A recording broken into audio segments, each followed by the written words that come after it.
Hello，大家好。今日咧想同大家講一條 DSE 2023年 Core Maths Paper 2入邊見過嘅題目。咁大家可以見到啦，呢條題目嘅命中率咧就係可以用慘不忍睹去形容啊，得個39% 嘅人咧係啱嘅啫。咁我哋就睇下呢一款題型，我哋應該點樣去處理。好啦，咁佢就話咧呢一個 graph 咧係一個 log 8y against log 4x 嘅一個 graph 啦。咁時間關係咧，我都畫咗出嚟俾大家睇下噶啦。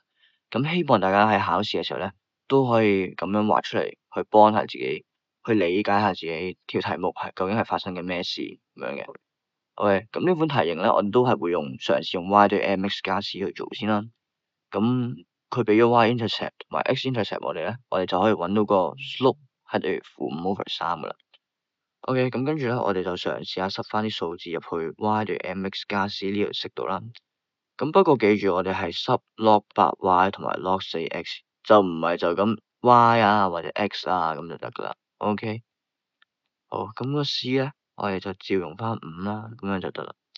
OK，咁而家我哋做唔到噶嘛，我哋就嘗試將佢轉做同一個 base 先。OK，轉做 log 2做 base 啦，因為大家都應該知道咧，log 4啦同埋 log 8啦係出咗啲好靚嘅數字出嚟嘅。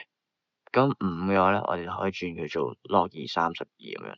OK，好，跟住我哋就再睇下可以點 simplify 啦。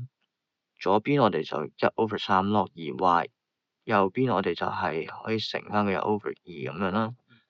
log 2x 跟住再加 log 32咁樣嘅。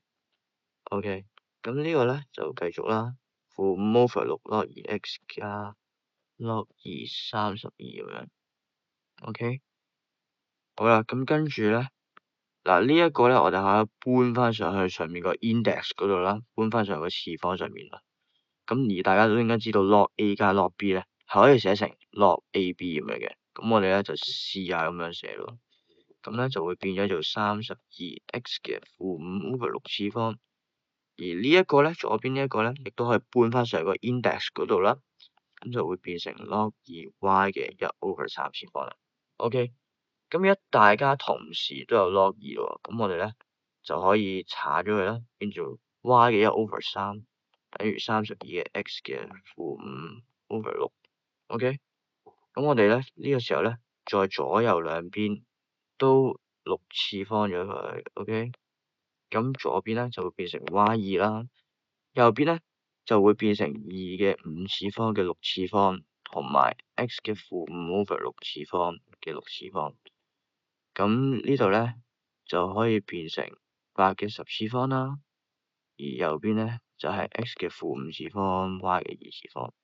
咁呢一個再調翻過去左邊，就會變成 x5y2等於8嘅10次方。所以呢一條咧，我哋就果斷選 A。好，搞掂，落堂。